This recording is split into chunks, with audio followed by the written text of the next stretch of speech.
And now we head to Iceland to see breathtakingly beautiful and pristine scenery through the eyes of photographer Olaf Otto Becker. But as amazing as their majestic ice capes appear to be, global warming still has a firm grip on Europe's northern regions.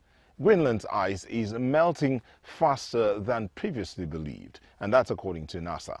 But sadly, the photographer's impressive pictures only seem to confirm those reports. See for yourself. Olaf Otto Becker has been exploring the world of icebergs and glaciers since 2003. He's become an eyewitness to its decline ever since. If the temperature were to rise by 5 degrees Celsius by the end of this century, such images would no longer exist. When you know that there is global warming and you see an iceberg like this and you can see how it is sweating, all the ice is wet and shiny and water trickles down everywhere. Water drips down into the sea everywhere. Then you can see how fast it goes.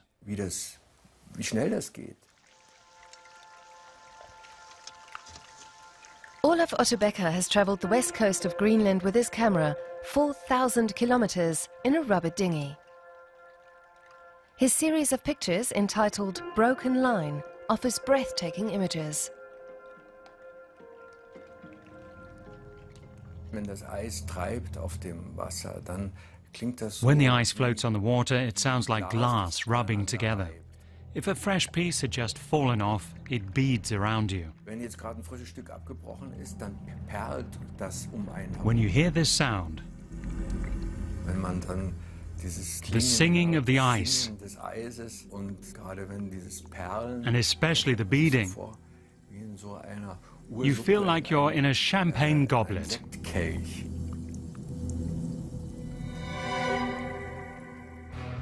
Becker was born in 1959 in Travemünde on the Baltic Sea. He works with a large format camera that looks like it dates back to another era. He says it's like putting up an easel and painting a picture. Only 2 exposures are possible per cassette. So he sometimes travels for days to find a motif. If there's a hitch when the film is developed, it was all in vain. Olaf Otto Becker used to be a carpenter, then a graphic designer, until he got bored. Then he headed for Iceland and Greenland. Today, many of his photographs hang in major museums the world over. He almost always tours alone. Once, 200 kilometers from the nearest village, he had a serious accident. I'd been on the boat non-stop for 36 hours because there was nowhere to stop. And at 3 or 4 o'clock in the morning, I had to drive straight north to the sun. It was just above the horizon and blinded me. And the next moment everything was quiet and dark. And after a while I woke up again and felt something cold, pointy on my chin, and I couldn't move. I opened my eyes and realized that I'd landed on an iceberg. He survived and kept going. On his expeditions, he often doesn't meet people for days on end. No assistant, no distraction. He also shoots the photos himself. He has walked the entire length of 4 rivers in Greenland's interior, rivers created by climate change. Nowhere else can you see the results of global warming as drastically as here. In Greenland, more than 270 billion tons of ice are expected to melt this year.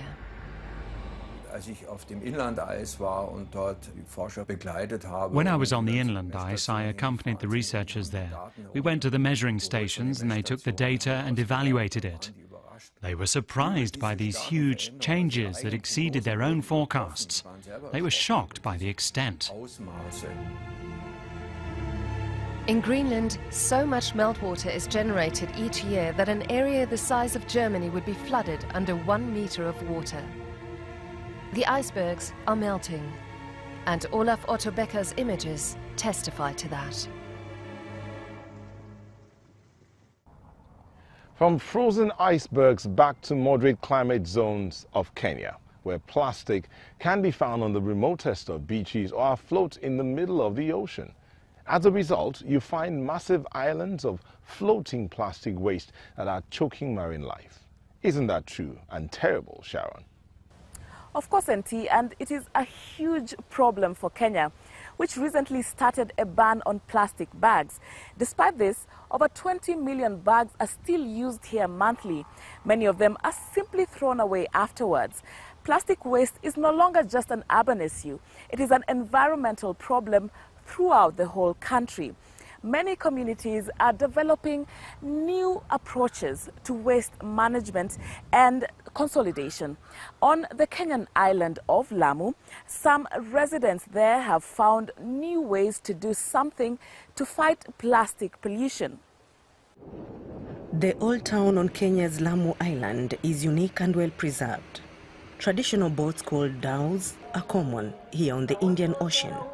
It would be idyllic here, if not for the tons of plastic debris that spoil the sandy beaches. A wide range of animals, including turtles, roaming cows and donkeys, grow sick or even die after eating plastic that washes up.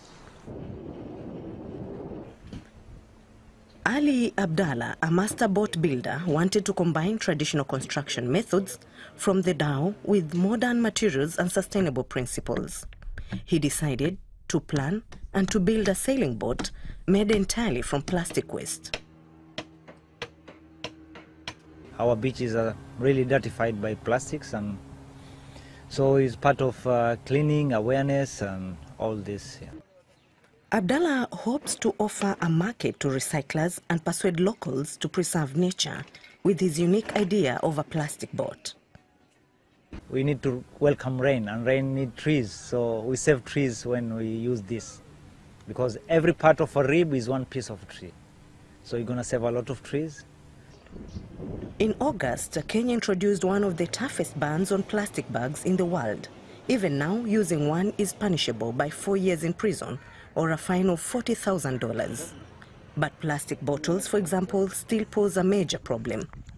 When local residents organized a beach cleanup, they collected 33 tons of trash. To turn the waste into components for a boat, the different kinds of plastic first have to be separated. Then a shredder grinds them into flakes that are poured into an extrusion machine. In a final step, this hot plastic is pressed into a mold in the shape of a boat rib. The prefabricated element will take the place of a wooden rib in the boat structure. Sam Guraya is the owner of the recycling plant. It's a great circular economy. We took the waste, we come here, we process it, separate the different kinds of plastic, take out the non-usable stuff, and Ali and his team are doing a fantastic job putting it together. And what's even more important is we're not cutting down the trees. We're not cutting down 50-year-old trees that normally would make a boat like this. The hull, as well as the deck and the sail, will be made entirely out of recycled plastic bags, bottles, and approximately 200,000 flip-flops.